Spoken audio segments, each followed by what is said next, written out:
Use that Delorentos radio are to your here advantage. at Morning Glory on Radio Nova. Nice to see you again. It's been a little while. Last time I think we spoke, we were talking about the soles of your shoes falling off That's right, the in melting. Moscow.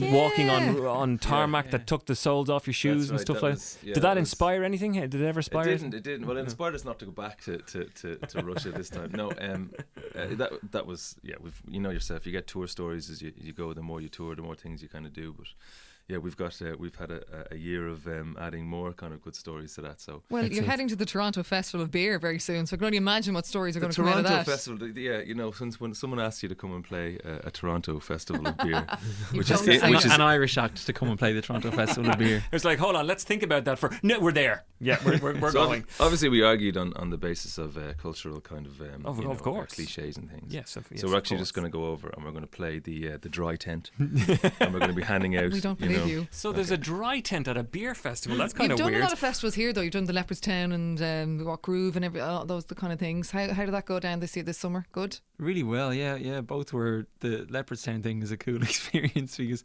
you're kind of hanging out with the horses, being very quiet until they're finished doing their thing.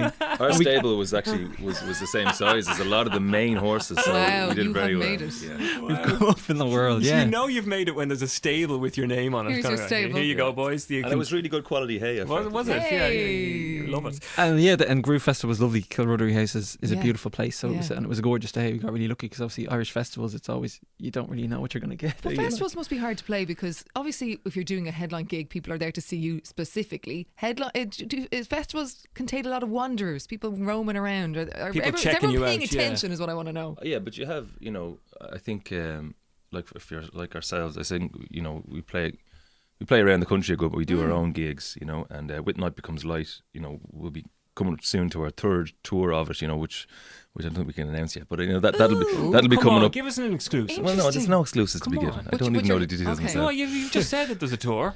No, there will if we tour again. Oh, right, yeah. But the point, I certainly hope we will. Yeah, hopefully, me too. But so that's the opportunity for people to come and see you do, your album show. Yeah. You know what I mean? Yeah, so you play the songs and you play the stuff that you're interested in, like the songs that you feel represent yourself the best, sort of thing. And but then when you play a festival, it's a different kind of experience, and it's like you play the singles and you play the upbeat stuff, and maybe you throw in a cover and have a bit of crack. It's more just kind of us engaging with the audience's buzz as opposed to maybe the other way around. Do you like it's quite freeing, really, actually. Do you like doing a few covers and things like that? Because you've done that for us previously. You've done a couple of covers, but do you prefer to play your own stuff, or do you enjoy kicking out a couple of covers? I mean, Springsteen gets out himself and does a few covers. Everyone does a few covers. You learn loads. That's one thing from playing other people's stuff, and whether it be little, a new chord or little techniques that you can, maybe use in your own stuff. Primarily, obviously, we're doing this because we're trying to express ourselves as I'm doing so ably here now. Yeah, well done. Something to this. We can't do it every morning. I wouldn't worry about it. No, I wouldn't worry about it at all. We can't speak. We've just heard the new single. It's been done acoustically here at Radio Nova Studio 1. Everybody Else Gets Wet. It's coming out in a few days, August 7th. Kieran, did I hear you say that was your ukulele debut? That was my international ukulele debut. May I just say that was fantastically debuted.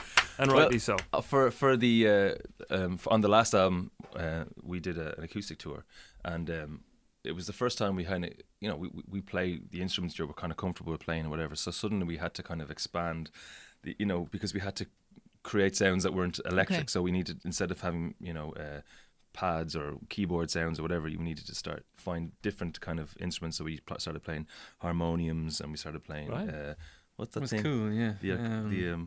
What's the thing with the hose and the melodica, right? I thought you were going to say recorder there. It's like a recording. The motion did look like a we recorder. We haven't gone to record yet. Does anyone like the sound of a recorder? This is top the of question. the tree. Yeah.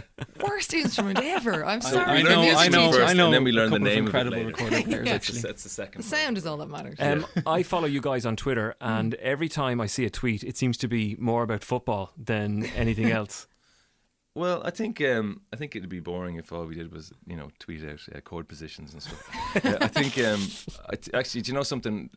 We all kind of use it, and if Neil's tweeting something about a gig, and the next thing I'm tweeting something about watching. Yeah. I watched the Nina Simone documentary the other day, and it was heartbreaking. It was absolutely beautiful, and that's something you kind of want to say something about. Yeah. And then maybe, there's a League of Ireland match they're playing in Europe, and maybe you want to go, come on, whatever. For all your needs on Twitter, Delorentos. Yeah, well, I mean, you kind of, if it isn't, if you aren't kind of just expressing, what you're thinking in your head as a person, if you're, that's what it's for, I suppose. Yeah, of course. No, I suppose it is. But totally. I put up ass meats the other day.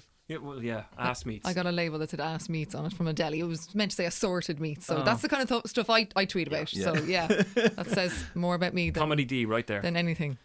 I thought it was funny. That's good to see it. It is funny. The tune is beautiful. It sounds lovely in studio here. We love it. Thank you. And it's on the radio here as well. We're playing it on the radio because we really like it. Everybody Else Gets Wet out August 7th, and hopefully Delorentos will be hearing something more news from you music wise. I know you're working on something at the moment. You say you're writing. It's very early days that we kind of started a new writing phase, I suppose, which is always great. Yeah. So the thing with the hose and the recorder thing. The recorder thing. The thing with the fingery, you push it and the sounds happen. Yeah, a Moog. A mobile phone. Yeah. No, it's I think when you release an album, I think the first 6 months you're touring and you're doing promotion and stuff. And so we released it as well in Spain, and we've been touring around. And now we're kind of, the summer festival time is, it's intermittent, so you do a lot of weekend stuff, and so you get to kind of write during the week and stuff. So it's actually kind of nice. We're kind of getting our heads back into that kind of position, and hopefully, maybe get a few more Delorentos songs that will be on the album after. Great. We look forward to hearing a lot more from you guys. Saw the Fancy Pants video from the crowd in Spain. Yeah. Oh my goodness, it looks so fancy. What a beautiful setup there in that television. Those guys, station. we've been working with this guy, Antonio Sendra, and he works with a company called Podenco, and that means little dog. But and they're anyway, that's another story. But they put so much work into the videos, and on the last video he hid loads of little things into the video. Oh, very clever. You wouldn't see, and there's a shot, and I got told about it, but there's a shot. And it's less than a second on screen where he lifts, he's the main character in the video, Forget the Numbers, which is the last single, lifts his hand in the air, kind of punches the air, and you can see his cast. And on his cast, one of the hundreds of things written on this cast is Delorentos. Excellent. But, no one would ever see that. Like, It's brilliant. It's brilliant. And there's loads of tiny little things hidden in the background of it. And it's just... You have to watch it 100 times, obviously. Well, no, it's just like, we're lucky enough that we get to work with people who have put craft and kind of effort into what they do. And you're enjoying it at the moment, aren't you? Oh, sure, look, it's great crack. Good on you. Well, listen, thanks so much for coming in to see us again. We always appreciate the old visit. Delorentos are here, and you can still check out, of course, Night Becomes Light. It's what, 8 months on now? Is it 9 months on or something at this stage? Yeah. Good to see you. Delorentos, thank you so much for coming in to see us. Thank you. You're great. You're so trained.